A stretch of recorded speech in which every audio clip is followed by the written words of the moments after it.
आज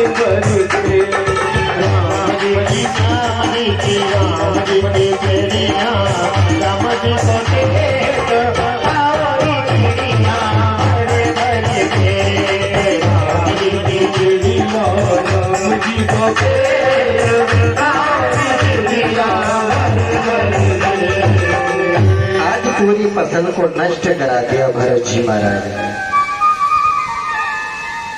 तो कहते हैं श्रोताओं, भाइयों को मालूम हुआ, कहने लगे रे दुष्ट, तू तो वास्तव में बिल्कुल मूर्ख है, बिल्कुल जड़ है। तुझे कितना भी मारने, कितना भी पीटने, कितना भी तुझे समझाने, लेकिन तेरी समझ में नहीं आता। तू तो बिल्कुल जड़ है, जड़। और उसी समय से भरत जी का एक और नाम पड़ गया, जड़ भरत। अब तो भाइयों ने मार लगा करके भरत जी को घर से बाहर निकाल दिया। भरत जी महाराज जंगल में जाकर के तपस्या करने लगे, प्रभु का चिंतन करने लगे। सुखदेव स्वामी कहते हैं कि राजा परीक्षित, जिस स्थान पर बैठ करके भरत जी महाराज प्रभु का चिंतन कर रहे हैं, एक दिन उसी मार्ग से रौगण नाम का राजा पालकी में बैठ करके कपिल मुनि के आश्रम पर सत्संग करने के लिए जा रहा था। उसकी पालकी में 4 कहर लगे हुए थे। 4 कहरों में से एक कहर की तबीयत खराब हो जाती है। रघुवर ने कहा कि जंगल में कोई मिल जाए, उसी को ला करके पालकी में लगा दो। जंगल में देखा, भरत जी मिले, पालकी में लगा दिया। लेकिन भरत जी का नियम था कि वो काफी दूर तक देख करके चलते थे कि कहीं मेरे पैर के नीचे कोई जीव जंतु नहीं आ जाए, कोई छोटा जीव जंतु मृत्यु को प्राप्त न हो जाए। जैसे भरत जी महाराज के पैर के नीचे कोई चींटी आती है, तुरंत उछल जाते हैं, और जैसे उछलते हैं पालकी में बैठा हुआ रौगण भी उछल जाता है। पालकी के ऊपर जो बांस लगा हुआ था, वो बांस रौगण के सिर में लगता। 2-4 बार जब ऐसा हुआ तो रौगण को क्रोध आ गया। कहने लगा, रे दुष्ट, खा पी करके तू मोटा ताजा हो रहा है, फिर भी तुझ पर पालकी ढोना नहीं आता। खा पी कर तू इतना मोटा हो रहा है, मैं तेरी अभी चिकित्सा करता हूँ, तेरा इलाज करता हूँ। भरत जी नहीं बोले, सुनते रहे। क्यों? क्योंकि संत उसे कहते हैं, ज्ञानी उसे कहते हैं, जो अपमान का गोबर भी खा जाए और सम्मान की मिठाई भी खा जाए, उसे कहते हैं ज्ञानी। उसे ज्ञानी नहीं कहते। जो सम्मान मिले उसे तो स्वीकार कर ले, और अपमान मिले तो आग बबूला हो जाए, ऐसे व्यक्ति को ज्ञानी नहीं कहते। ज्ञानी उसे कहते हैं जो सम्मान की मिठाई का भी भक्षण कर जाए और अपमान के गोबर को भी खा जाए, उसे कहते हैं ज्ञानी। उसे कहते हैं संत, उसे कहते हैं विद्वान। जो सम्मान के चक्कर में डोले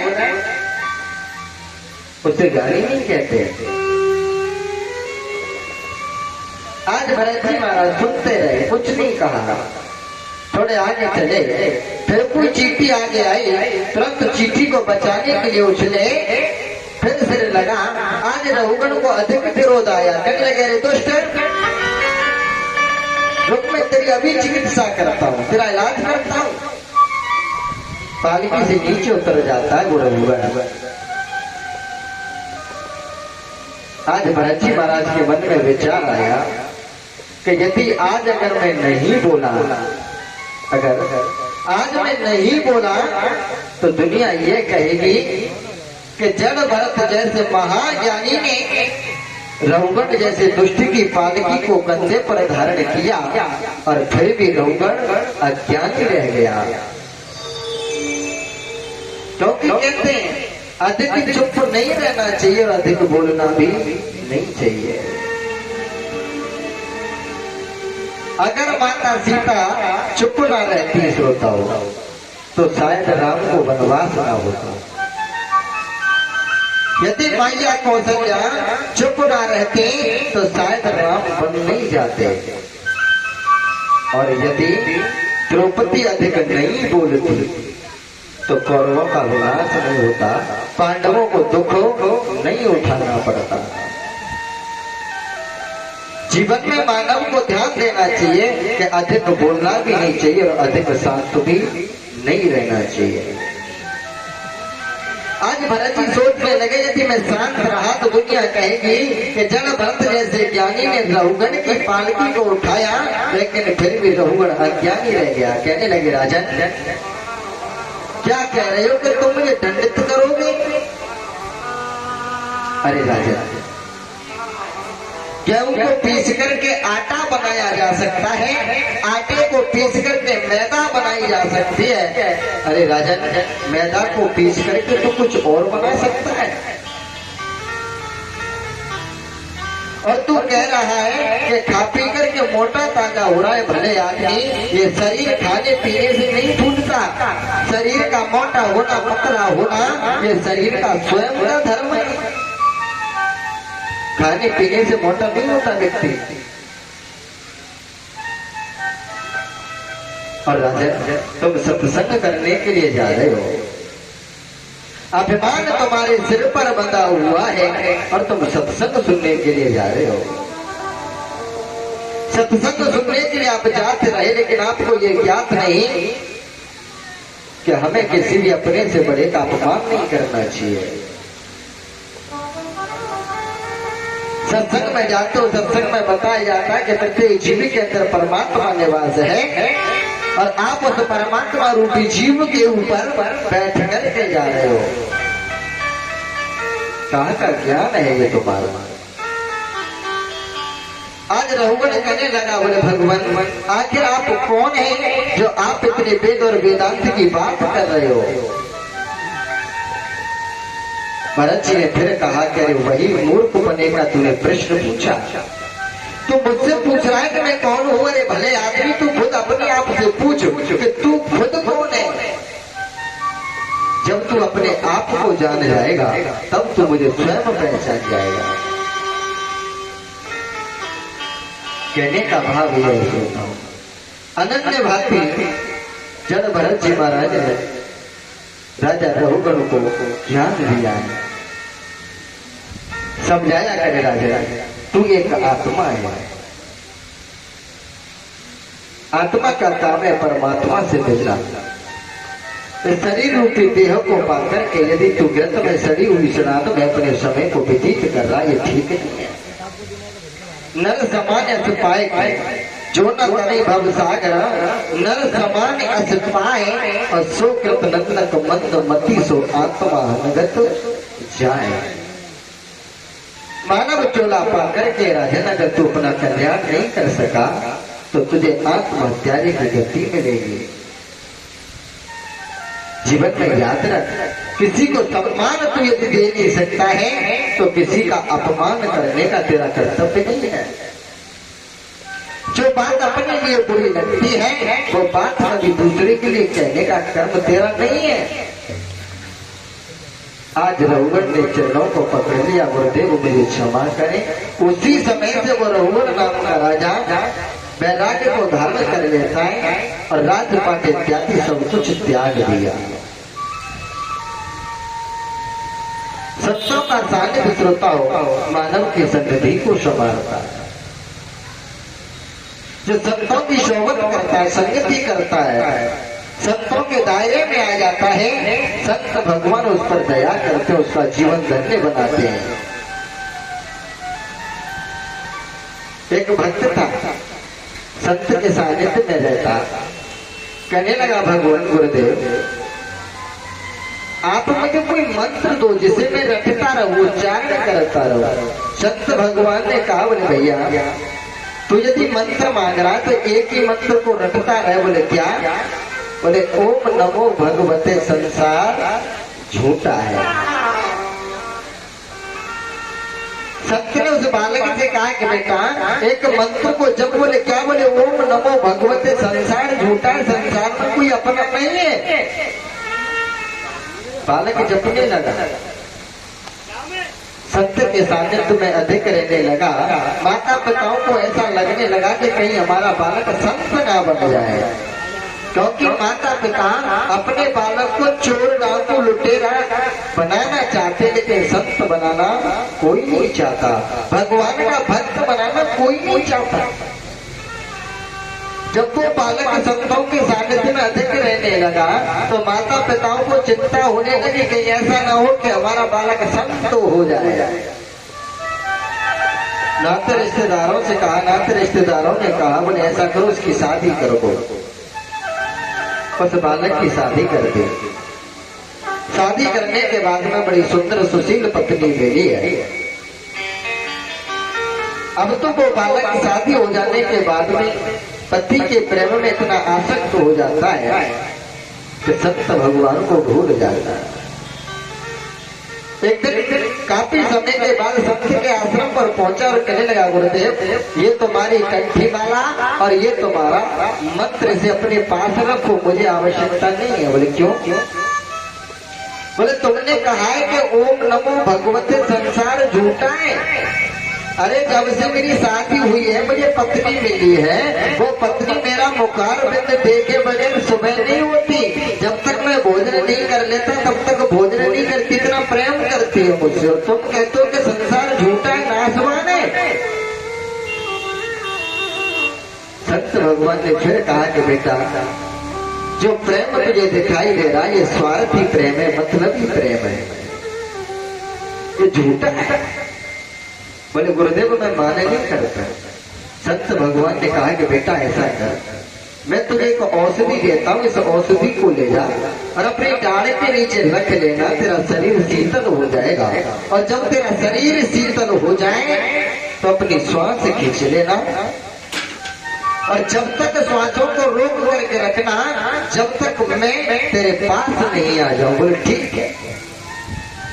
आज मैं वो बालक अपने घर आता है, आकर के चारपाई पर लेट जाता है। पत्नी ने देखा पति आ चुके हैं, भोजन बनाए, खीर पूरी पकवान बनाया, लेकिन आज वो बालक उस औषधि को डाले के नीचे दबा देता है जिससे शरीर शीतल हुआ और अपने प्राण वायु को खींच लेता है।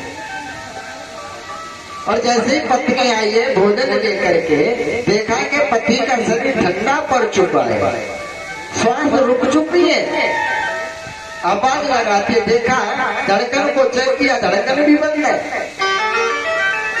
अब तो सोचने लगी ये भगवान सही साझ के मरने वाले के लिए मैं काफुल रोगी है। खीर पूरियों को खाया और सो गए।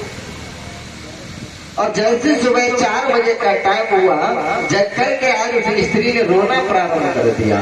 बालक सुन सब रहा है लेकिन बोल नहीं रहा। सुबह हुआ, रोना धोना प्रारंभ हुआ। गांव के सभी लोग एकत्रित हुए। बोले क्या हुआ? बोले फलाने का बालक गुजर गया। सभी लोग सोच रहे हैं कि साहब को तो ठीक था, अच्छा था, गुरुजी के आश्रम से आया है, आखिर हुआ क्या? बोले पता नहीं भैया, बालक पड़ा हुआ है। सभी एकत्रित होते हैं। बालक सुन सब रहा है लेकिन बोल नहीं रहा। सभी गांव में रोते हैं। इतने में कहते हैं श्रोता वो संत भगवान आ गए।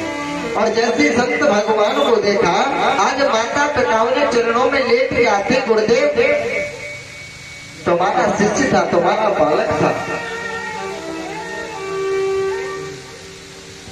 आखिर इसके प्राणों को आप लौटा दो, इसे जीवित कर दो। क्या हुआ हमारे बालक को? सभी गांव के लोग कहते गुरुदेव आप संत हैं, आप कुछ भी कर सकते हैं। सभी लोग रुदन करते हैं, विलाप करते हैं। संत भगवान ने कहा कि भैया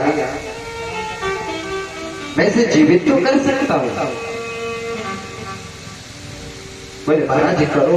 एक कमंडल में से रक्षा की पुड़िया निकाली है, भभूति निकाली, एक लोटे में जल मंगाया, उस लोटे में वो भभूति डाल दी और कहा कि भैया इस जल को जो पिएगा वो तो मर जाएगा और ये बालक जीवित हो जाएगा। बालक सबकी बातों को सुन रहा है। इस जल को पिएगा वो मर जाएगा, लेकिन ये बालक जीवित हो जाएगा। माँ के पास पहुंचे और कहा कि माँ, तुम्हारी तो वृद्ध अवस्था है, आप ऐसा करो इस जल का पान कर जाओ और इस जल को पी करके तुम मर जाओगे, लेकिन तुम्हारा पुत्र जीवित हो जाएगा। माँ कहने लगी, अरे बाबा, मुझे मरने से भय नहीं है, डर नहीं है, मैं इस जल को पीने के लिए तैयार हूँ, लेकिन महाराज मैं इस जल को पी नहीं सकती। बोले क्यों?